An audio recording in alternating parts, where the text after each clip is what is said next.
Assalamualaikum dan salam sejahtera murid-murid. Saya Cikgu Alia. Hari ini saya akan mengajar kamu semua berkenaan dengan peribahasa. Semua murid pernah dengar ke peribahasa? Pernah belajar ke? Saya pasti ada dalam kalangan kamu ada yang pernah belajar. Tapi ada juga yang tak pernah dengar dan tak pernah belajar pun tentang peribahasa kan? Okey, tak apa. Yang tak pernah belajar tu jangan sedih-sedih. Yang pernah belajar, hari ini kita akan belajar dengan lebih mendalam. Okey, apa itu peribahasa sebenarnya? Untuk pengetahuan murid-murid, peribahasa ini merupakan ayat atau kelompok kata yang mempunyai susunan tetap dan mengandungi pengertian tertentu. Apa tu? Macam susah je nak faham. Okey, mari cikgu terangkan. Maksudnya, peribahasa ini dia ada satu ayat, macam satu ayat ataupun paling kurang peribahasa ada 2 perkataan. Dan perkataan itu, kalau kita sekilas baca, kita tak akan faham. Kalau kita baca dengan tanpa mentafsirnya, kita akan faham dia akan jadi benda lain. Jadi, setiap kumpulan perkataan ini dia ada maksud yang tersirat. Itulah peribahasa. Okey, seterusnya peribahasa ini terbahagi kepada 6 bahagian. Antaranya ialah bahagian yang pertama ialah simpulan bahasa. Yang kedua ialah perumpamaan. Yang ketiga bandingan semacam. Yang keempat ialah bidalan. Yang kelima pepatah dan akhir sekali kata-kata hikmat. Macam tak pernah dengar kan nama kan? Macam pelik je. Okey, tak apa. Hari ni cikgu akan terangkan satu persatu supaya murid jelas dan akan fahamlah berkenaan peribahasa ini. Okey, yang pertama sekali peribahasa yang mudah untuk difahami dan sesuai untuk belajar pada murid peringkat awal ialah simpulan bahasa. Simpulan bahasa ini merupakan 2 perkataan biasa yang membawa maksud tertentu. Kita nampak 2 perkataan biasa. Kalau kita baca tanpa mentafsirnya, kita akan faham benda lain. Tapi sebenarnya dia membawa maksud yang tertentu. Contohnya, simpulan bahasa ini ialah rengan tulang. Kalau kita faham, kalau kita baca tanpa mentafsirnya, kita faham rengan tulang. Tulang tu rengan ke? Tidak. Rengan tulang dalam simpulan bahasa membawa makna orang yang rajin. Seterusnya, contoh yang kedua dalam simpulan bahasa ialah otak cair. Kalau kita kita terus membaca perkataan tu, kita akan silap faham otak cair. Apa tu? Jadinya, murid perlu mentafsir. Dia bukan membawa maksud otak cair, tak. Otak cair ni membawa maksud kepada orang yang pandai atau cerdik. Contoh yang ketiga pula, anak emas. Anak emas, kalau kita sekilas baca, apa anak emas ni? Anak tu ada emas ke? Bukan. Anak emas ini ditafsirkan dalam simpulan bahasa. Ia bermaksud anak yang disayangi oleh ibu bapa.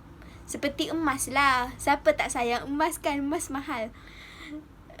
Contoh yang keempat ialah harga diri. Harga diri pula bermaksud maruah atau kehormatan diri. Okey, seterusnya cikgu akan menerangkan bahagian yang kedua dalam peribahasa, iaitu perumpamaan. Apa tu? Okey, perumpamaan ni sebenarnya membandingkan sesuatu dengan sesuatu yang lain. Perumpamaan ni dia menggunakan susunan kata-kata yang indah, ringkas, kemas serta mempunyai maksud yang tersirat. dia pun ada maksud yang tersirat. Kiranya kalau maksud tersirat ni murid boleh faham dah. Dia tak boleh terus baca, terus faham. Dia kena baca dulu, ambil masa dulu, baru tafsir dulu, baru faham. Tu maksud dia. Biasanya disertakan dengan perkataan bagai, laksana, umpama, seperti dan ibarat. Okey, contoh perumpamaan ini ialah bagai duri dalam daging. Kalau kita baca je tanpa mentafsirnya, kita akan faham dalam daging tu ada duri ke? Tak. Sebenarnya dalam perumpamaan bagai duri dalam daging bermaksud sesuatu hal yang tidak menyenangkan. Baiklah, contoh yang kedua pula ialah bagai mencencang air. Mencencang. Anak murid faham kan berkenaan mencencang? Maksudnya apa tu? Bagai mencencang air ini ialah bermaksud membuat pekerjaan yang sia-sia. Betul lah. Kalau kita betul-betul fikir, kita betul-betul buat mencecang air, tak ke berfaedah benda tu? Air tak akan putus walaupun banyak mana pun kita cecang. Okey. Yang seterusnya ialah seperti katak di bawah tempurung. Katak di bawah tempurung. Tempurung kan sempit. Jadi,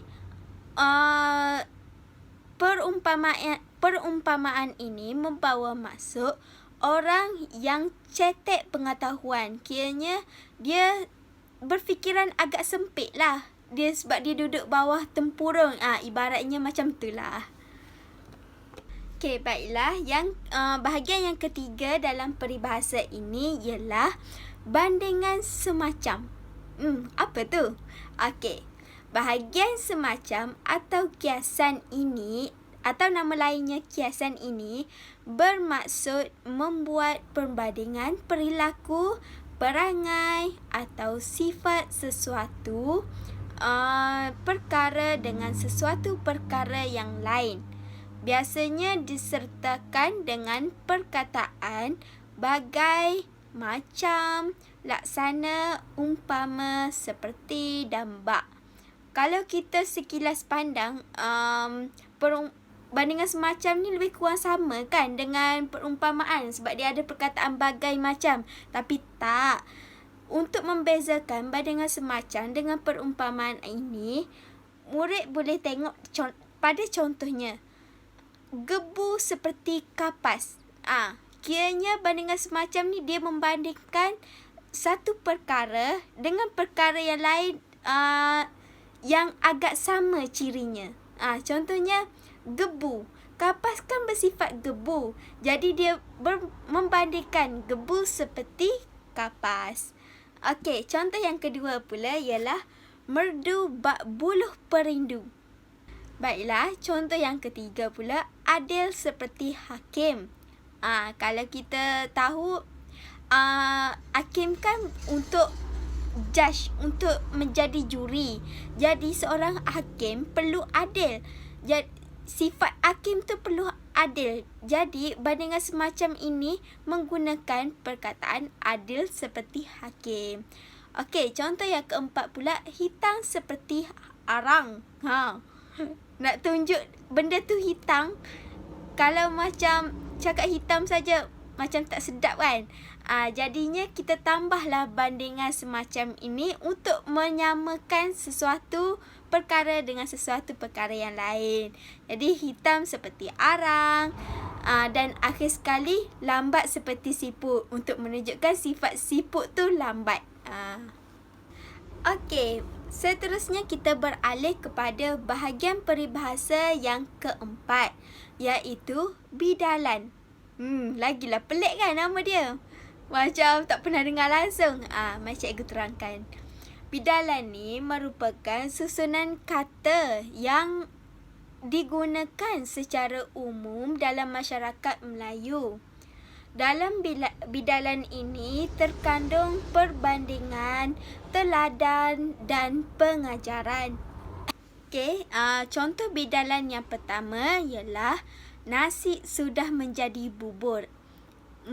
Kalau kita faham, kan orang Melayu kan makan nasi. Jadinya, kalau nasi tu sudah menjadi bubur, jadi macam tak ada apa-apalah. Kalau nak buat apa, buang je lah kan.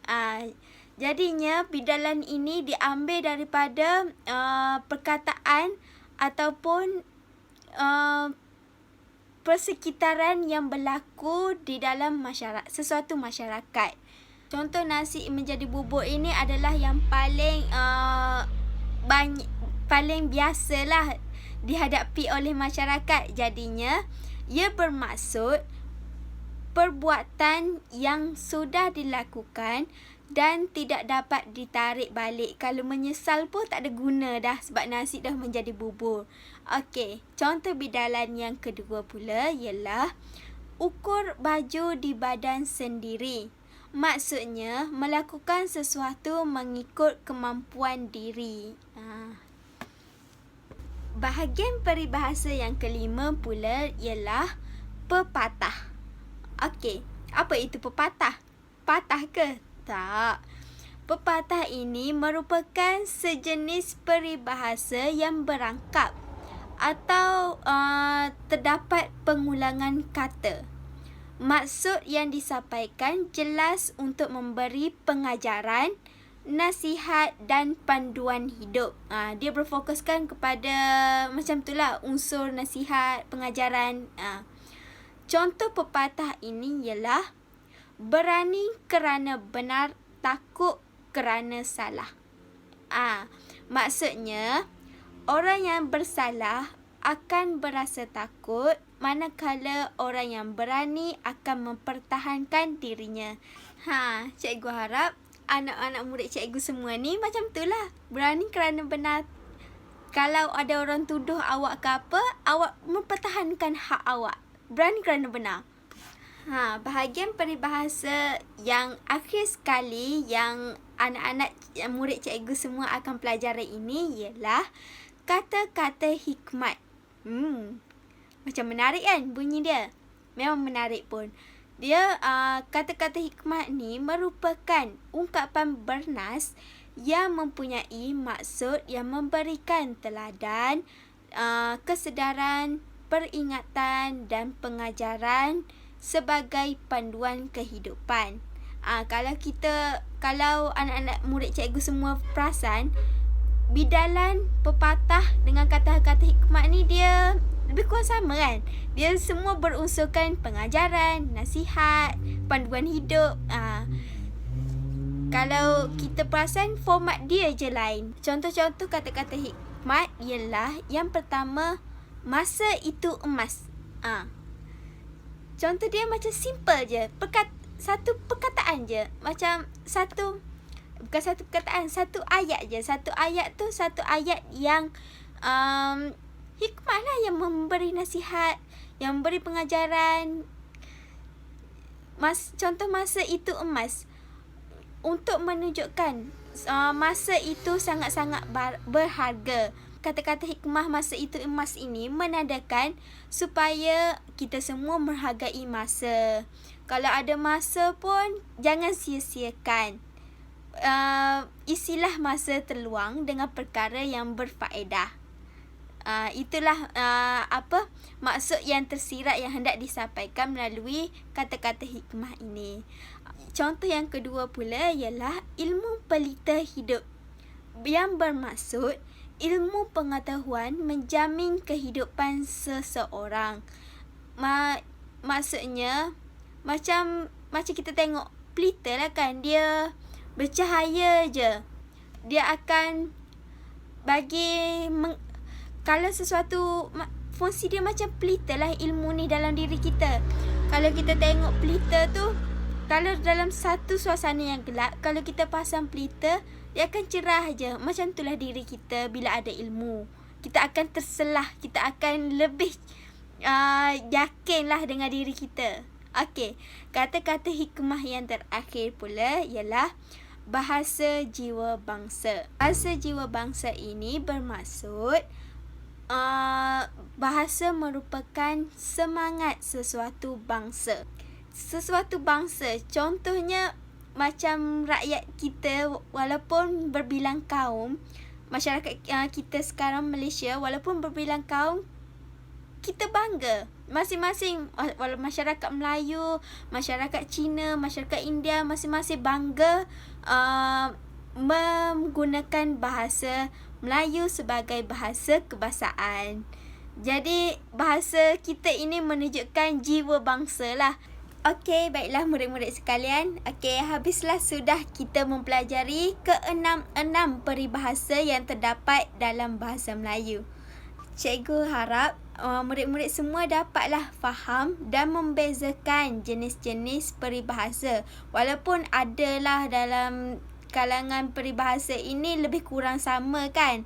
Tapi cikgu harap murid-murid sekalian dapat bezalah dari segi struktur, formatnya.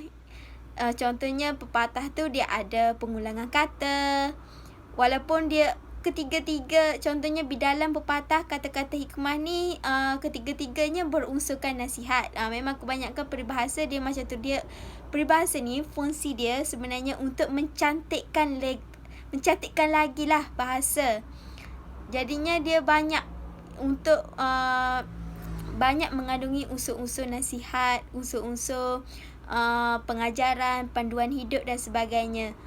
Cikgu harap semua murid dapat membezakannya dengan baik. Okey. Sekian daripada cikgu. Terima kasih.